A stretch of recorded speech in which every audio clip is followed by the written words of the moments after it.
తప్ప ఇక్కడ దేవాదేవుడి మధ్య అపవిత్రం చేస్తే మాత్రం క్షమించే ప్రసక్తి లేదు. నాకు తెలిసి జగన్మోహన్ రెడ్డి డ్రామా ఖచ్చితంగా ఈయన వస్తాడంటే గొడవలు సృష్టించడానికి ఎక్కడికైనా గతంలో కూడా ఆయన ఎక్కడికి రజనీ గారు మిమ్మల్ని ఒక ప్రశ్న అడిగారు, దానికి సమాధానం చెప్పండి. రజనీ గారు చెప్పమ్మా. ఏం లేదమ్మా, చెప్పమ్మా ప్లీజ్. సార్ ఆయన పాదయాత్ర ఆపేస్తే పోతుంది కదా సార్, ఇవన్నీ ఎందుకు సార్?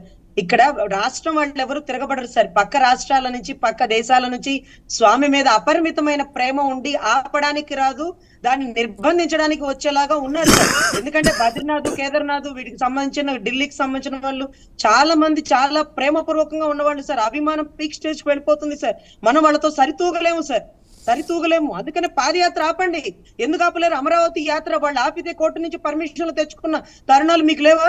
అమరావతి లోపల ఉద్యమం చేయడానికి కూడా పర్మిషన్ ఇవ్వకపోతే ఇటువంటి పరిస్థితుల్లో ఆయన కొండ దాకా ఎక్కించి అలిపిరి దగ్గర ఆపి అక్కడ నేను సంతకం పెట్టను ఏమైంది అన్నాడు అనుకోండి. అక్కడ వాళ్ళ క్రౌడ్, ఇక్కడ మన క్రౌడ్, మధ్యలో ఆక్టోపస్ మీ రాష్ట్రంలో ఉందన్నా మీకు చేత కాదంటూ పక్క రాష్ట్రం వాళ్ళు వచ్చి మనతోనే గొడవ పడతారు సార్. ఆ వైసీపీ వాళ్ళతో కాదు గొడవ పడేది, మీ వల్ల కావట్లేదా దేవుడిని కాపాడుకోవడం, మీకు చేత కావట్లేదా దేవుడిని కాపాడుకోవడం అంటూ వాళ్ళు మనల్ని మీద తిరగబడతారు. అక్కడ మీకు అర్థం కావట్లేదు. మీరు ముందుగానే ఆపండి. ఇందాక సార్ చెప్పినట్టు వరిగడ్డి సామెత అయిపోతుంది. ఆయన ఇంట్లోంచి గడప దాటకండి ఆపండి. ఏ ధర్నా చేసినా మమ్మల్ని ఆపేస్తారే. కలెక్టర్ ఆఫీస్ లో ధర్నా ఉంటే మీరు బయటికి రాకూడదు అంటారు, మేమేం చేస్తాం? ఆయుధాలు సార్ రాకూడదు అంటారు, అదే మాదిరిగా మీరు ఆపిస్తారు తప్ప ఆపలేదు సార్. రజనీ గారు, జగన్మోహన్ రెడ్డి గారిని మనం అనవసరంగా ఎక్కువ ఊహించుకుంటున్నాం. ఆయన పాదయాత్ర చేయడు, ఇంటికాడ కూర్చోంటాడు.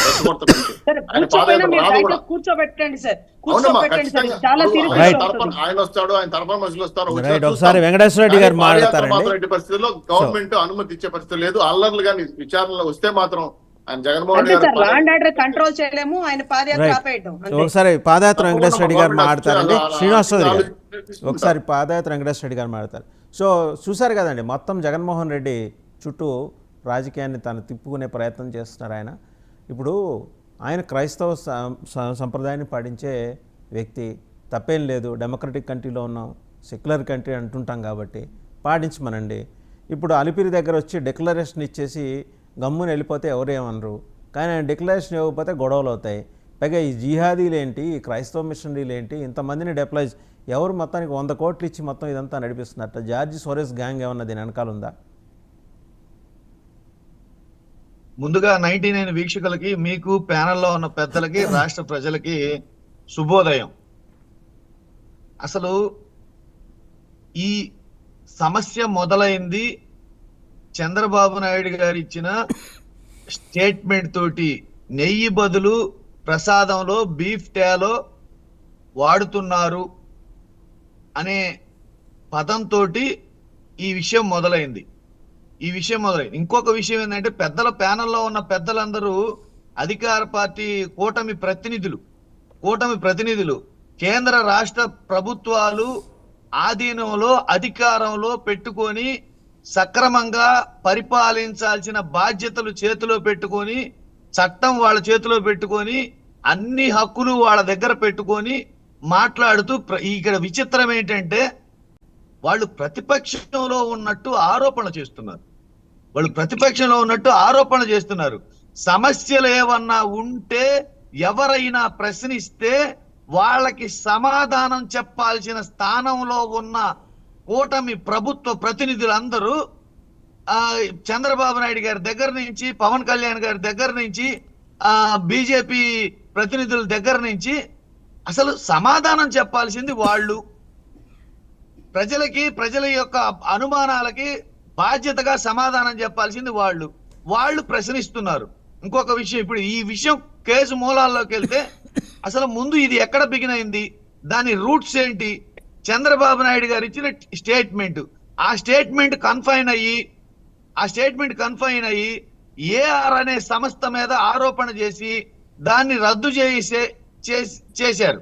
ఇక్కడ ఏఆర్ అనే సంస్థ బీఫ్ టాలో వాడుతుందని ఆరోపణ ఎదుర్కొంటున్న ఏఆర్ అనే సంస్థ మొట్టమొదటిసారిగా టెండర్లో పాల్గొన్నది మార్చిలో టెండర్లో పాల్గొన్న తర్వాత వెంటనే ఎన్నికల కోడ్ వచ్చింది.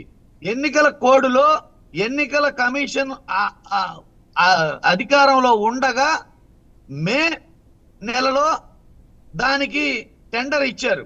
టెండర్ ఇచ్చిన తర్వాత రెడ్డి గారు మొట్టమొదటి ఇదంతా గతం. నేను అడుగుతున్నది ఏంటంటే ఇవాళ రేపు కాదండి, పక్కన పెట్టండి, అదంతా మాట్లాడుకున్నాం, చాలాసార్లు మాట్లాడుకున్నాం. అయిపోయినాం సార్ అది. నేను అడుగుతున్నది ఏంటంటే పక్కన చేస్తున్నారు. పెట్టండి, రేపు జగన్మోహన్ రెడ్డి గారు డిక్లరేషన్ ఇచ్చి వెళ్తారా వెళ్ళరా? నా వర్షం వినపండిస్తారా వినపండివరా?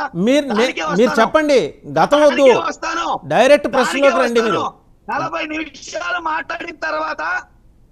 నిమిషాలు మాట్లాడిన తర్వాత విపక్షం తరపున ప్రజల తరపున ఉన్న సమస్యల తరపున అవన్నీ మాట్లాడేశామండి, అవన్నీ మాట్లాడేశాం. ఇష్యూలోకి రండి. శ్రీనివాస్ గారు 20 నిమిషాలు మాట్లాడారు, ఇంటరప్ట్ అవ్వలేదు. అట్లానే పెద్దలందరూ మాట్లాడినప్పుడు ఇంటరప్ట్ అవ్వలేదు. మీరెందుకు సమస్యను పక్కదారి పట్టి వెంకటేశ్వర రెడ్డి గారు డైరెక్ట్ సమస్యలోకి రండి అంటున్నాను. నేను మిమ్మల్ని మాట్లాడద్దు అంటా, సమస్యలోకి రండి. ఇవన్నీ ఎందుకు, అవన్నీ మాట్లాడేసుకున్నాం ఆల్రెడీ. అది కాదు, రేపు ఆయన డిక్లరేషన్ ఇచ్చి వెళ్తారా వెళ్ళరా? డిక్లరేషన్ చెప్పండి సార్, అవన్నీ చెప్పినవే వెంకటేశ్వర రెడ్డి గారు, అవన్నీ మనం లోగడ మాట్లాడుకున్నవే. చెప్పండి, నేను అడిగిన ప్రశ్నకి మీరు గతంలోకి వెళ్ళొద్దు, ప్రశ్నకి డైరెక్ట్ సమాధానం చెప్పండి. మీకు అవకాశం ఉంది, డైరెక్ట్ గా సమస్యలోకి రండి అంటున్నా నేను. ఇవాళ రేపు మనం మాట్లాడుకుంటాం. ఫస్ట్ వివరణ చెప్పనివ్వండి, అది వస్తేనే అసలు ఈ సమస్య ఎక్కడ మొదలైంది తెలిసేది. సమస్య మొదలైన విషయం మాట్లాడేసుకున్నామండి. అది కాదు, నాకు రేపు ఆయన డిక్లరేషన్ ఇస్తున్నారా ఇవ్వరా? డిక్లరేషన్ ఇస్తారా ఇవ్వరా? ఇప్పుడు చెప్పొద్దంటారా?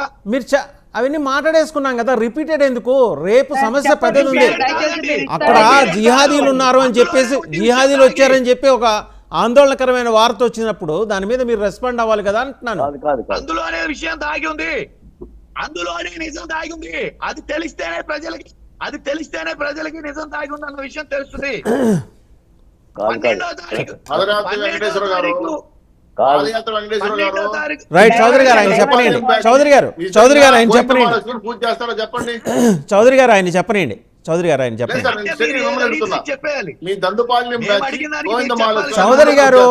చెప్పనియండి. చౌదరి గారు ఆయన చెప్పనియండి. ఆయన చెప్పనియండి.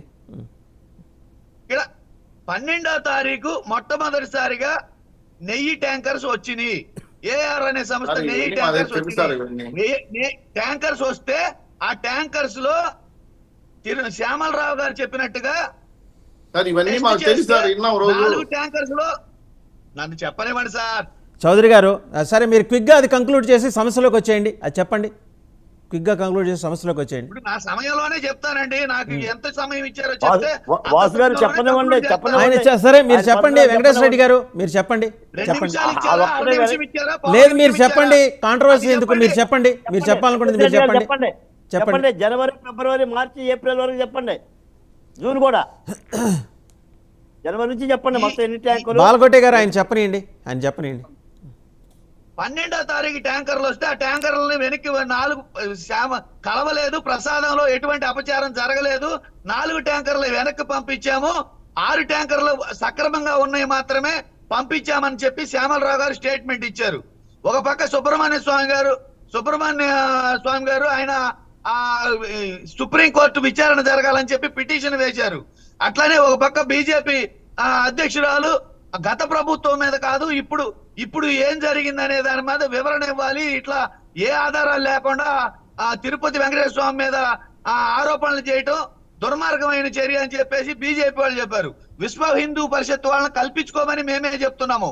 ఈ విషయం మీద ఇక్కడ అబద్ధాలు ఆడింది, రెడ్ హ్యాండెడ్ గా దొరికిపోయి వేరే సమస్యల మీద డైవర్ట్ చేస్తూ ఇప్పుడు పూజలు చేయటము, సంప్రోక్షణ కార్యక్రమాలు చేయటము, అట్లానే ధర్నాలు చేయటము, ఈ ఇంటి మీదకి దాడికి వెళ్ళటం, ఇవన్నీ ప్రతిపక్షంలో వాళ్ళు చేసే పనులు. అధికార పక్షంలో ఉండి ఎక్కడ కాన్స్పిరెన్సీ జరిగిందో వాటన్నిటి మీద చర్యలు తీసుకొని ఏవేవైతే గత ప్రభుత్వం మీద జగన్మోహన్ రెడ్డి గారి మీద ఆరోపణలు చేస్తున్నారో వాటన్నిటి మీద నిరూపించాల్సిన బాధ్యత, చర్యలు తీసుకోవాల్సిన బాధ్యత కూటమి ప్రభుత్వం మీద ఉందా లేదా?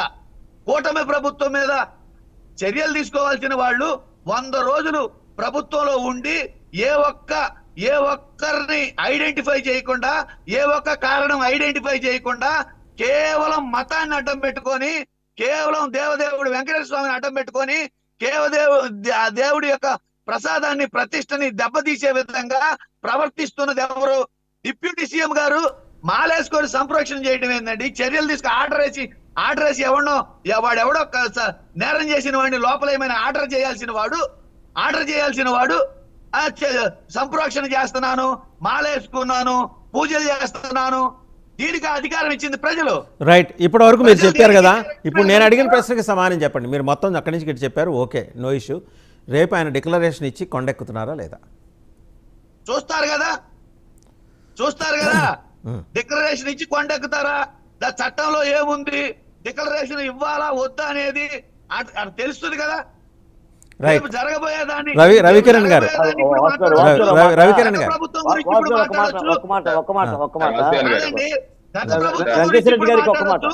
రేపు జరగబోయేదాన్ని ఇప్పుడు గురించి మాట్లాడొచ్చు, ఇప్పుడు జరుగుతున్న దాని గురించి మాత్రం మాట్లాడకూడదు. రైట్. వెంకటేశ్వర రెడ్డి గారు, వివాదం అంతా కూడా జగన్మోహన్ రెడ్డి గారు తిరుపతి కోటకి వెళ్తున్నప్పుడు డిక్లరేషన్ ఇస్తారా లేదని అందరూ అడుగుతున్నారు, రాష్ట్రం అడుగుతుంది. మీరు ఆ ప్రసిద్ధిగా చెప్పండి, డిక్లరేషన్ ఇచ్చేళ్తారా ఇవ్వరా? నిరూపించండి. ఇవ్వన కానీ తిరుపతి కొండ పోవడం లేదు వెంకటేశ్వర రెడ్డి గారు. ఇవ్వన కాడికే మరి రైట్, రైట్, రవికిరణ్ గారు మాట్లాడతారండి. రవికిరణ్ గారు మాట్లాడతారు. Okay, Balkoti right. ఆయన